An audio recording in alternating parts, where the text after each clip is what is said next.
Good morning বন্ধুরা, কেমন আছো তোমরা? আমি তো ভালোই আছি। তোমাদের সকলকে স্বাগত জানাই আমার ডেইলি মিরর উইথ অমৃতায়। সকালবেলা ঘুম থেকে উঠে পড়েছি। ঘুম থেকে উঠে যথারীতি আমার রান্নাঘরে চলে এসেছি। সকালবেলা সেরকম কিছু দেখানো ছিল না, সেই জন্য আর সকাল থেকে আর কি কিছু দেখাইনি। তো এখন চলে এসেছি আমার রান্নাঘরে। আজকের ওয়েদারটা এত বাজে লাগছে, মানে পুরো অন্ধকার অন্ধকার। এখন প্রায় বাজে বেলা 11টা, কিন্তু ঘুটঘুট করছে অন্ধকার, বিতিকিচ্ছিরি লাগছে একদম পুরো। আমার এইরকম অন্ধকার অন্ধকার ওয়েদার আমার একদম ভালো লাগে না। এত বাজে ওয়েদার যে কি বলবো। চারিদিকটা কেমন নিস্তব্ধ নিস্তব্ধ, বিচ্ছিরি লাগে। এটা মন খারাপের ওয়েদার বলে মনে হয় এই ওয়েদারটা। আমার একদম ভালো লাগে না এরকম ওয়েদার। তো সকালবেলা আজকে জলখাবার সেরকম কিছু ছিল না। আমি খেয়েছি ওটস আর দুধ, আর ওইদিকে আর বাকিরা সবাই খেয়েছে পাউরুটি আর কলা। এই সমস্ত পাউরুটি, ডিম, কলা এই সমস্ত খেয়েছে। আর সকালবেলা রোজ দেখবে উঠে জলখাবার করতে ইচ্ছাও করে না, বিরক্তও লাগে। রোজ উঠে জলখাবার, ওই রুটি রুটি রুটি, বড্ড একঘেয়েমি এসে যায় রুটি খেতে খেতে। সবসময় দেখবি ইচ্ছাও করে না রুটি ফুটি খেতে, একটু অন্যরকম খেতে ইচ্ছা করে। তো আমি একটু ওটসটা খেতে পছন্দই করি। আমি মেনলি শরীরের জন্য নয়, আমি মেনলি ওটসটা এমনিই খেতে পছন্দ করি, সেজন্য ওটস খেলাম। আর এইদিকে চলে এসেছি বাঁধাকপি করার জন্য। বাঁধাকপিটা কি নিরামিষই হবে, এমনি কড়াইশুঁটি দিয়ে নিরামিষ বাঁধাকপি, চিংড়ি মাছ দিয়ে নয়। অন্যদিন চিংড়ি মাছ দিয়ে একদিন দেখিয়ে দেবো, কিন্তু আজকে আমি নিরামিষই করবো। তো বাঁধাকপি করার জন্য এদিকে আমি চলে এসেছি। এদিকে বাঁধাকপি সেদ্ধ করা হয়ে গেছে, এইদিকে আলু সেদ্ধ করা হয়ে গেছে।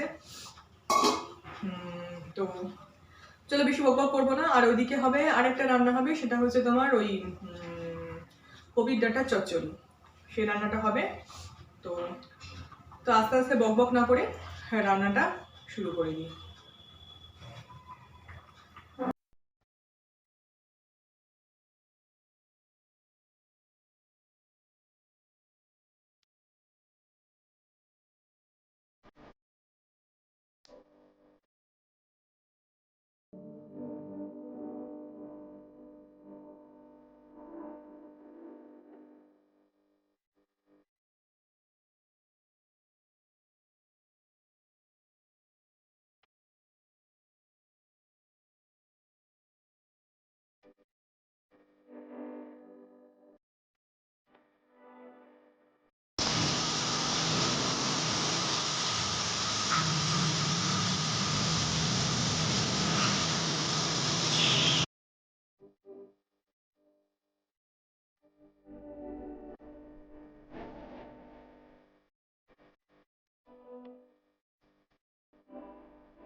চলে এসেছি আবার ওই যে রান্নাটা শেয়ার করবো বলেছিলাম, সেই রান্নাটা শেয়ার করবার জন্য আবার চলে এসেছি। বাঁধাকপির তরকারি আমার কমপ্লিট হয়ে গেছে, সেটা দেখানোর মতো ছিল না, সেই জন্য শেয়ার করিনি। এখন চলে এসেছি একটা সবজির তরকারি করার জন্য, পাঁচমিশালি সবজির তরকারি। পাঁচমিশালি বলবো না, এটা হচ্ছে কপির ডাঁটার চচ্চড়ি। যদিও কপির ডাঁটা খুঁজে পাওয়া যাবে না হয়তো, ছোট্ট ছোট্ট। তো কপির ডাঁটার চচ্চড়ি হলো এর মধ্যে সমস্ত সবজি দিয়ে মোটামুটি একটা সবজির তরকারি বলতে পারো আর কি। তো সেই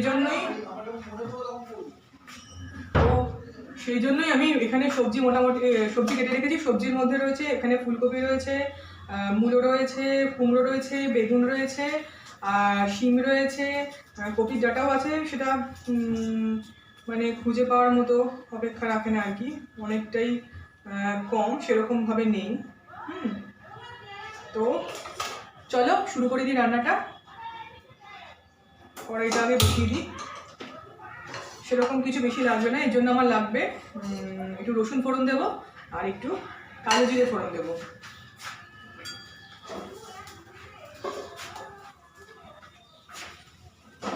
আর ওই যে বললাম আমি সব কিছুতে একটু শুকনো লঙ্কা, গোটা শুকনো লঙ্কা দেওয়ার পক্ষপাতী, সেজন্য দেবো ঝাল হওয়ার জন্য একটা গোটা শুকনো লঙ্কা।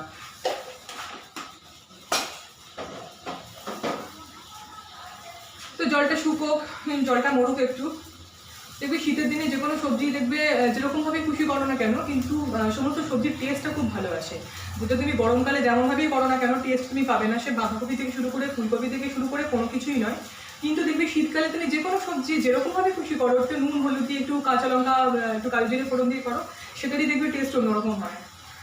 এটাই বোধহয় বলে যে শীতকালীন সবজি এত টাটকা হয়, এত কালারগুলো দেখে কি ব্রাইট লাগে না। বাজার টাজারে গেলে দেখবে সবুজ সবজি দেখলে এমনিতেই খুব লোভ লাগে। তো আমার এদিকে কড়া গরম হয়ে গেছে, এটা সর্ষের তেলেই করবো। তো কড়া গরম হয়ে যাওয়ার পর এখানে সর্ষের তেল দিয়ে দিলাম। সর্ষের তেলটা যখন একটুখানি গরম হবে, এর মধ্যে দিয়ে দিলাম একটুখানি গোটা শুকনো লঙ্কা ফেলে দিলাম। গোটা শুকনো লঙ্কা ফেলে দেওয়ার পর আমি একটু চিনিটা অন করছি, না তো শুকনো লঙ্কা ঝাঁঝ উঠবে। এরপর আমি দিলাম এর মধ্যে একটু কালো জিরে,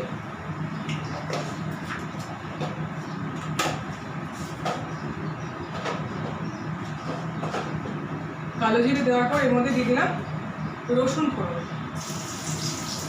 রসুনটা অপশনাল, দিতেও পারো নাও দিতে পারো, কিন্তু যেহেতু আমি বলেছিলাম একদিন থেকে আমি রসুন খুব পছন্দ করি, সেই জন্য আমি রসুনটা দিয়ে দিলাম। এবারে সবজিগুলো একটু ভাজা ভাজা হয়ে যাওয়ার পর আমি সবজিগুলো দিয়ে দেবো। দেখো বলেছিলাম না কপির ডাঁটা তলায় চলে গেছিলো, আমি খুঁজেই পাচ্ছিলাম না, ওই জন্য বলেছিলাম কপির ডাঁটা খুঁজে পাচ্ছি না, কিন্তু কপির ডাঁটা যে তলায় ঢুকে গেছে সেটা আমি বুঝতে পারিনি। তো যাই হোক, এখানে দিয়ে দেওয়ার পরে এর মধ্যে দিয়ে দেবো একটুখানি নুন দিয়ে দেবো। নুনটা আন্দাজ মতো দিতে হবে, কেন কি এটা নুন বেশি হয়ে যায় চান্স আছে, যেহেতু শুকিয়ে যায়, সেজন্য নুনটা একটু বুঝে শুনে দেবে।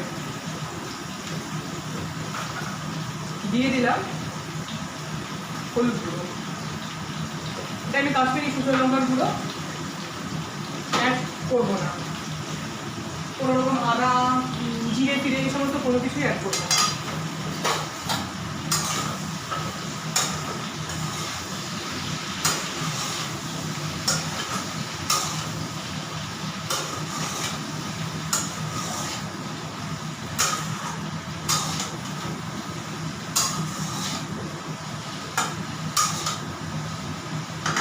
তরকারিটা একটু মজতে থাকুক। হ্যাঁ,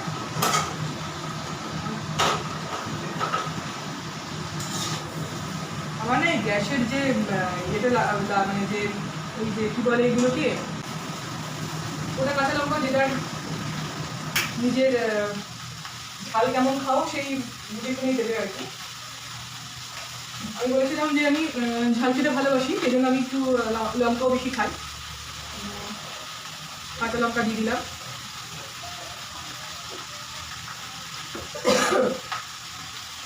কপির ডাঁটা খুঁজে পাচ্ছিলাম না, সবাই চলে গেছিল, আমি যে কপির ডাঁটা খুঁজেই পাচ্ছিলাম না, সবাই ফুলকপি দিলাম।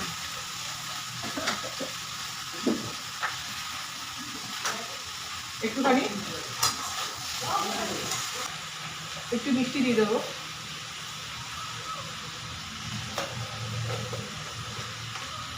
দিয়ে আমি এটাকে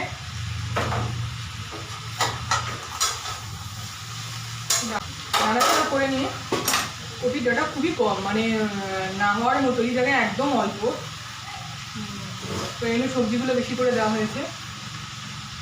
তো আমি এটা এখন আপাতত চাপা দিয়ে একটুখানি রেখে দেবো, একটুখানি মজুদ জিনিসটা, কিছুক্ষণ পর আবার ফিরে আসবো। সবজিগুলো এখনো সেদ্ধ হয়নি, সেই জন্য আমি মধ্যে একটু জল মিশিয়ে দিলাম, একটু সেদ্ধ হোক। সেদ্ধ হবে অনেকক্ষণ, এখনো কেমন চোখ পাকিয়ে তাকিয়ে আছে।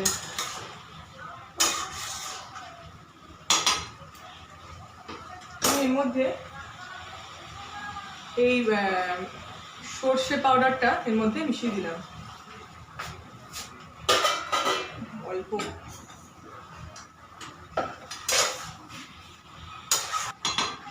এটা আরেকটু না, বেশ অনেকক্ষণ সেদ্ধ হবে। তা সর্ষে ওই ভালো হয় বাটা সর্ষে দিলে, কিন্তু আমার কাছে যেহেতু বাটা সর্ষে নেই, সেই জন্য ওই পাতলা সর্ষেই দিতে হলো, কিছু করার নেই। এই সর্ষেগুলো একটু পাতলা পাতলা হয়, আর যেগুলো ওই মিক্সিতে বেটে ওই সর্ষেগুলো ওগুলো একটু ঘন ঘন হয়, আরও ভালো হয় পোস্ত দিলে, কিন্তু পোস্তও নেই আমার কাছে, সেই জন্য এটাই দিতে হলো। এটা আপাতত চাপা দেওয়া থাক, কিছুক্ষণ পর আবার দেখছি এসে। দেখো আমার কপির ডাঁটা চচ্চড়ি, কপির ডাঁটা চচ্চড়ি বলবো না, পাঁচমিশালি কপির ডাঁটার চচ্চড়ি মোটামুটি রেডি হয়ে গেছে। তো এবার আমি এটাকে নামিয়ে নেবো। নামানোর আগে একটুখানি ধনেপাতা দিলে আরো ভালো হয়, কিন্তু আমার কাছে যেহেতু সেরকম ধনেপাতা ছিল না সেজন্য আমি দিতে পারিনি। প্যাকেটে ফেলিস না। তো এবারে আমি এটা একটুখানি টানিয়ে নিয়ে নামিয়ে নেব। করে দেখতে পারো, ভালোই লাগবে খেতে, ভাত ভাতের সাথে, শুকনো ভাতের সাথে খেতে ভালোই লাগে। এগুলো তো পুরোনো রান্না, এগুলোর একটা অন্যরকম কদর আছে, কিন্তু অনেকেই পছন্দ করে না, অনেকেই এটা পছন্দ করে না। কিন্তু আমার মনে হয় এই যে সাবেকি রান্নাগুলোরও বেশ বেশ গুরুত্ব রয়েছে। এগুলোরও যে খুব একটা গুরুত্ব কম তা নয়। সবসময় যে মাছ মাংস বা বড়সড় রান্না দিয়ে যে সবসময় শেয়ার করতে হবে এমন তো কোনো কথা নেই। ছোটোখাটো রান্না, যে সমস্ত রান্নাগুলো আমাদের পুরনো রান্না, আমাদের মা মাসি কাকিমা এদের রান্না, সেই সমস্ত রান্নাগুলো আমাদের মাঝে মধ্যে দেখবে খেতে খুব ইচ্ছা করে ওই পুরনো রান্নাগুলোর থেকে, এই কী বলে নতুন রান্নাগুলোর থেকে।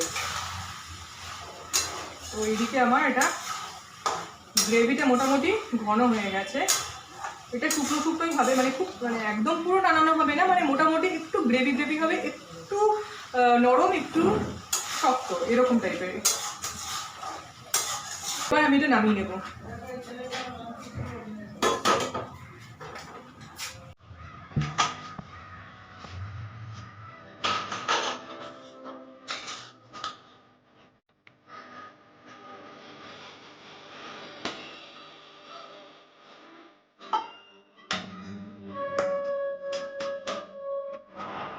ভালো হয়ে গেছে, আমার রান্নাও কমপ্লিট হয়ে গেছে। এবার আমি উপরে যাবো, ঠিক আছে? কি আমাদের মেনু হচ্ছে, এদিকে হচ্ছে মাছের ঝোল, এখানে হচ্ছে কালকের ওই আলু দিয়ে মাছের ডিমের তরকারি, এটা হচ্ছে ডাল, এটা হচ্ছে বাঁধাকপির তরকারি যেটা আমি করলাম, এটা হলো সেই পাঁচমিশালি তরকারি ওই কপির ডাঁটা দিয়ে যেটা শেয়ার করলাম। তো এই হলো আমার আজকের মেনু। রান্না কমপ্লিট হয়ে গেছে। তো এবার যাব আমি স্নানে। এখন বেজে গেছে 12:30। তো এবার স্নান করতে না গেলে দেরি হয়ে যাবে। আকাশটা খুব বাজে অবস্থা, এমন মেঘ করে আছে না, একদম ভালো লাগছে না, মন খারাপের ওয়েদার একদম যাকে বলে। তো তোমাদের সঙ্গে তো শেয়ার করলাম আজকের তরকারিটা, বাড়িতে করে দেখতে পারো, বেশ ভালো লাগে কিন্তু খেতে, বেশ ভালো লাগে। শুকনো ভাতের সঙ্গে এইরকম তরকারিগুলোর, কিন্তু পুরনো তরকারি হলেও বা খুব সিম্পল রান্না হলেও কিন্তু এগুলো খেতে কিন্তু বেশ ভালোই লাগে, করে দেখতে পারো। তো এখনকার মতো আসি, পরে তোমাদের সঙ্গে যদি পারি তো সন্ধ্যার দিকে আবার কথা বলবো, ঠিক আছে? টাটা। দাও এটা দিয়ে দাও। আবার কি হচ্ছে এটা দিয়ে?